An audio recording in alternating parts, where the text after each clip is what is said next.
نبی کریم علیہ السلام نے حضرت صوبان بن مالک سے فرمایا تھا ایک وعدہ تو میرے ساتھ کر ایک میں تیرے ساتھ کرتا ہوں۔ حضور میں تو غلام ہوں آپ حکم کریں۔ نبی کریم نے فرمایا تو وعدہ کر کسی دنیا دار سے سوال نہیں کرے گا، اور میں وعدہ کرتا ہوں رب تجھے بغیر حساب کتاب جنت عطا کرے گا۔ سیٹھوں نوابوں کی امیدیں رکھنا، سوال کرنا ہے تو اللہ والوں سے کرو۔ آپ یقین کریں میلاد کی بزم میں بھی ان لوگوں کو سٹیج دے دیا جاتا ہے جو وضو بھی نہیں کر کے آتے، صرف یہ ہے کہ ان کے ہاتھوں میں نوٹوں کی دتیاں ہیں، صرف اس لیے یہ معیار بنے گا اہل طریقت کا، اہل محبت کا۔ اللہ تعالیٰ ان آستانوں کو شاد و آباد فرمائے۔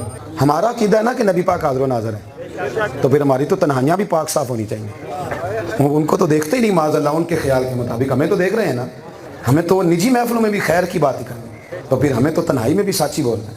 بھائی عمل بڑا ٹھنڈا بڑا میٹھا، ہمیں تقریر نہ کرنی پڑے، ہمارے بزرگوں کے تو عمل سے لوگ بڑا کچھ سیکھ لیتے، ان کے تو طور طریقوں سے لوگ مصلح بات کریں، اللہ اللہ زیادہ کریں۔ داتا صاحب نے لکھا ہے کشف المعجوب میں، ایک شیخ احمد نام کے درویش تھے، انہوں نے ساری زندگی کسی سے سوال نہیں کیا۔ سنو بات، شیخ احمد نام کے درویش تھے، کہتے ساری زندگی ارادہ کر لیا کہ دنیا دار کے آگے ہاتھ نہیں پھیلانے، ساری زندگی۔ بڑھاپا آ گیا، بڑھاپے میں کسی نے الزام لگا دیا اور بادشاہ نے قید کر دیا۔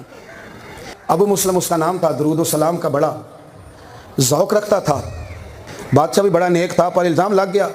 ہمارے ہاں تحقیق نہیں نہ ہوتی، الزام لگتا ہے تو بس پراپوگنڈا ابھی بھی بڑا چلتا ہے، تو الزام لگ گیا، بزرگ جیل میں ڈال دیے گئے۔ بادشاہ کہتے ہیں عشاء کی نماز پڑھ کے میں سویا، تہجد کا وقت ہوا، داتا صاحب نے لکھا ہے، کہتے ہیں مجھے خواب میں مدینے والے محبوب کا دیدار نصیب ہوا۔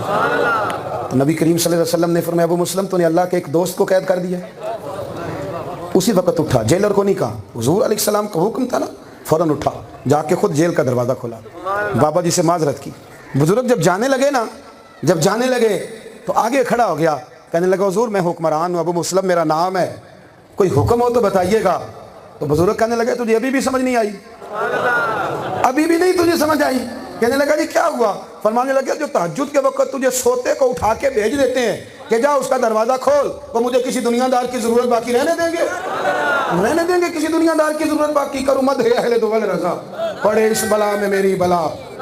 والذین یبیتون لربہم سجدا وقیاما۔ ساری نماز تہجد کی برکتیں جو تھیں وہ صوفیاء کے آسانوں پہ تھیں۔ یہاں سے اشراق کا درس بھی ملتا تھا، چاشت کا درس بھی ملتا تھا، ابابین کی بات بھی سننے کو ملتی تھی۔ نسبت والے لوگ ہی تو عبادت کرتے ہیں، بغیر نسبت والے پر تو عبادت بوجھ ہوتی ہے، اس سے تو پڑھی نہیں جاتی۔ نسبت والا ہی تو یہ کام کرتا ہے۔ نسبت والے اگر آپ ہیں تو آپ عمل زیادہ کریں۔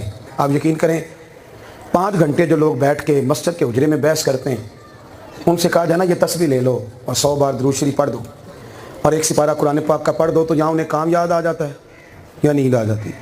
اپنا ذوق بنائیں، اپنے بزرگوں کے طریقوں میں چلیں۔ آپ سلسلہ نقش بند کے آستانے پہ ہیں، یہاں تو لطائف ہوتے ہیں، یہاں تو مراقبہ ہوتا ہے، یہاں تو اللہ اللہ ہوتی ہے، یہاں تو انسان گردن جھکاتا ہے اسے پتہ ہی نہیں چلتا، وہ کبھی جناب سلمان فارسی کے آستانے پہ ہوتا ہے، کبھی حضرت قاسم بن حسن کی بارگاہ میں ہوتا ہے، کبھی حضرت ابوبکر صدیق کے حضور حاضر ہوتا ہے۔